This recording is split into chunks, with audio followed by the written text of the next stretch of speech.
The hangar echoed with the sound of laughter, not the warm kind that shared joy, but the sharp, cutting kind that stripped confidence away. Among the towering steel walls, with the faint scent of jet fuel lingering in the air, Cadet Claire Maddox stood silently beside the F-22 Raptor she had studied for years. It gleamed under the fluorescent lights like a sleeping beast. She had dreamed of flying one since she was 12, watching her father, a decorated Air Force pilot, vanish into the clouds on missions he could never talk about. Now at 26, she was finally here, but the dream that once felt like destiny had become a war she fought alone. Every day she heard it, the whispered doubts, the condescending smirks, the comments that always began with "no offense."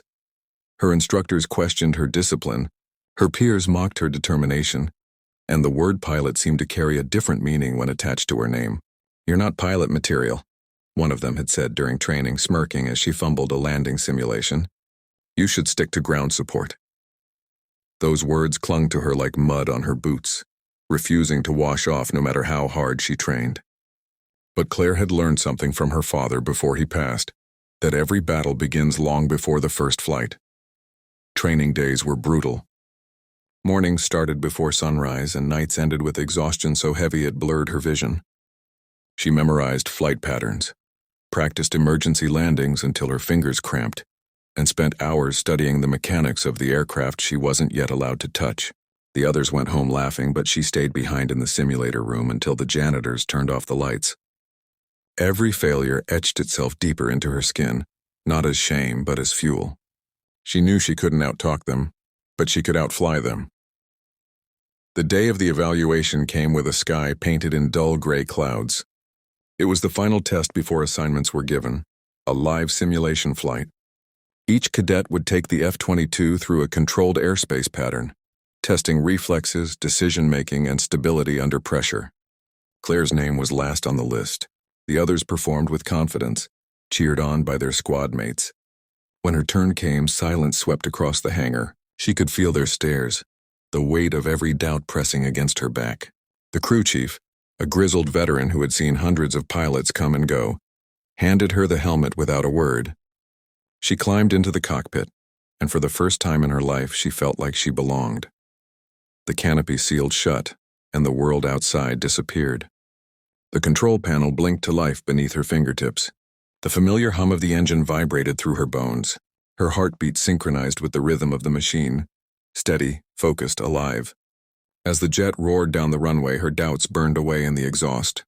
She lifted off, cutting through the clouds like a blade through silence.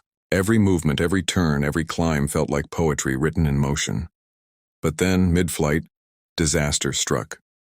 A sudden systems error flashed across her display, a hydraulic failure. The F-22 was losing stability fast. The base scrambled in panic, shouting through her headset, telling her to abort, to eject.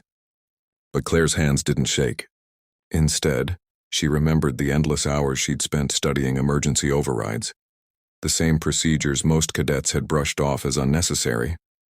With precision and calm, she rerouted the control lines manually, stabilizing the aircraft.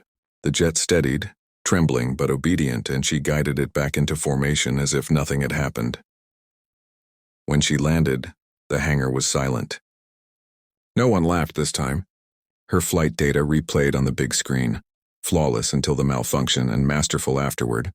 Every pilot, every instructor, every skeptic stared in disbelief. The lead commander stepped forward, his eyes locked on the numbers. Then slowly he turned to her, the girl they said wasn't pilot material, and saluted. "Your jet didn't fail," he said quietly. "It just wanted the right pilot." From that day on, the name Claire Maddox carried a different weight. She wasn't just another cadet. She was the pilot who had kept an F-22 in the air after total hydraulic loss, something only a handful of veterans had ever managed. Her call sign, Phoenix, was painted on the side of her aircraft, a name that symbolized not what she had done, but who she had become. The laughter that once filled the hangar was replaced by respect, and the young woman who once stood in the shadows now led missions across the world with quiet strength. Years later, during an airshow demonstration, a group of new cadets watched her Raptor roar into the sky. One of them whispered the same words that once haunted her. "She doesn't look like pilot material." The instructor beside him smiled and pointed up. "Look again," he said. "That's Phoenix." And as the crowd watched the F-22 twist and soar against the sunset, the sky itself seemed to echo her triumph, proof that no amount of doubt can ground someone who was born to fly. If this story touched your heart, please take a moment to like this video, share it, and subscribe to Legends of History, where we honor the courage of those who rise above every limitation. Special request to comment.